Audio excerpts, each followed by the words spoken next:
On continue notre découverte du N900 avec la partie téléphone. Donc on a traité déjà pas mal de points. Un des points qui faisait peur sur le N900, c'est la partie téléphonie. Il y a plusieurs raisons à cela. La première, c'est que c'est le premier appareil MAMO doté d'une carte SIM. Donc on se demandait forcément comment est-ce que la partie communication allait être gérée, pardon. La deuxième, c'est parce que le téléphone, il n'y a pas de bouton physique pour décrocher, accrocher comme sur un iPhone. Donc la partie téléphonie, elle est vraiment gérée comme une application basique. Donc du coup, on se demandait est-ce qu'il fallait lancer l'application, est-ce que c'était toujours disponible. Bon, moi, je me suis créé mon petit bureau téléphonie avec un icône vers l'application téléphone, un icône vers mes contacts, un icône vers les SMS, email. Alors l'application téléphone se lance donc comme une application normale. On a un clavier, ça supporte le mode paysage. Alors vous voyez, c'est assez fluide.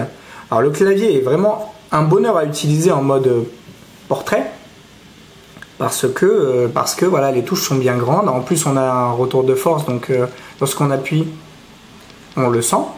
Et ensuite il suffit de passer l'appel. Alors là on va faire un test. Tac tac tac tac tac. Appel du répondeur.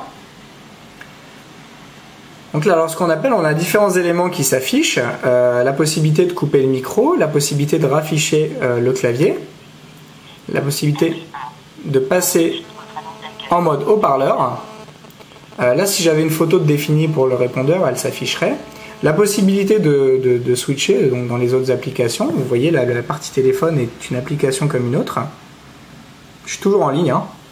Voilà, ça peut. Alors, au niveau de l'orientation, c'est configurable. On peut choisir si on souhaite que ça rotationne automatiquement ou pas. Là, je suis toujours en ligne. Hein.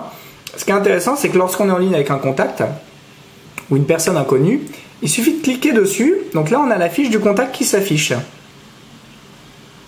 Alors c'est intéressant parce qu'on peut directement envoyer un SMS, passer sur Skype, et lorsque c'est pas un contact, donc on a la possibilité de l'ajouter dans le répertoire.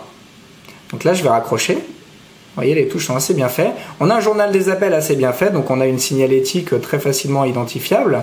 En rouge les appels manqués, en bleu les appels passés et en vert les appels reçus, avec à chaque fois la vignette lorsqu'on a le contact dans le répertoire. Et lorsqu'on clique, voilà, on peut ouvrir directement la carte de visite du contact ou supprimer l'entrée. Voilà pour la partie purement téléphone. J'ai fermé l'application sans me rendre compte. On peut bien entendu sélectionner un contact. Alors, pardon. On peut sélectionner un contact directement donc, dans le répertoire. Lorsqu'on est en mode portrait, voilà, on a les lettres qui s'affichent. Donc on peut très facilement arriver au contact en fonction des noms qu'on souhaite rechercher. C'est valable qu'en mode portrait. Voilà. Sinon, donc on a un minuteur d'appel qui est assez bien fait. Donc qui permet d'avoir un détail, appel mobile, appel internet, donc l'historique. On a également la gestion des comptes. Donc là, comme je le disais, on a la possibilité de définir plusieurs. On peut appeler avec plusieurs types de comptes.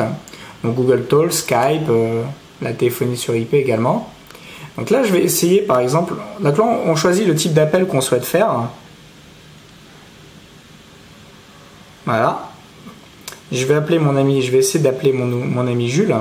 Ah pardon. Là, donc là, c'est pour créer un nouveau contact. Je vais essayer d'appeler mon ami Julien sur Google Talk. Voilà, je vois qu'il est en ligne. Tentative d'appel.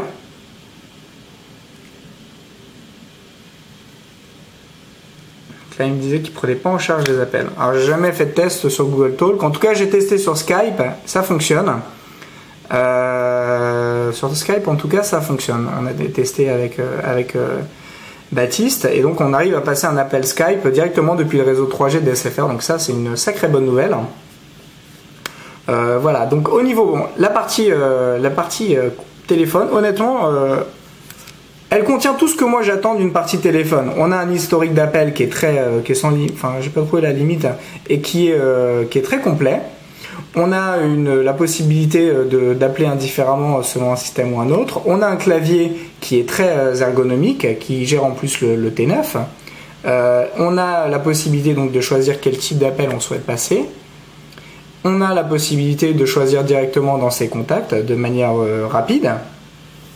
Autre point intéressant, on a la possibilité, lorsque l'application de téléphone n'est pas ouverte, de taper directement le nom du contact sur le clavier. Donc tac, tac, tac. Et là, on va avoir la liste des contacts avec la possibilité très, très rapidement de passer un appel ou d'envoyer un SMS. C'est un peu comme ce que proposent les BlackBerry ou les Nokia e-Series. Donc voilà la partie téléphonie sur le Nokia N900. Je trouve que elle n'a rien à envier à beaucoup de téléphones, à la majorité des téléphones. Elle est très complète et elle permet de switcher d'un protocole d'appel à un autre. Donc ça, c'est plutôt une très bonne nouvelle. Après, oui, c'est une application comme une autre. Oui, il faut la lancer via une icône dédiée. Donc ça, c'est vrai que ça peut être un peu pénible. Mais une fois qu'on a configuré, c'est pas plus compliqué que d'aller dans un menu ou que de taper sur une touche verte ou rouge et de sélectionner un contact. J'ai trouvé que passer un appel avec le N900 est aussi rapide qu'avec un autre appareil et aussi facile. Et la qualité de communication est très bonne. Que ce soit en mode haut-parleur ou en mode normal. Et la réception réseau avec SFR en tout cas est très bonne. Voilà.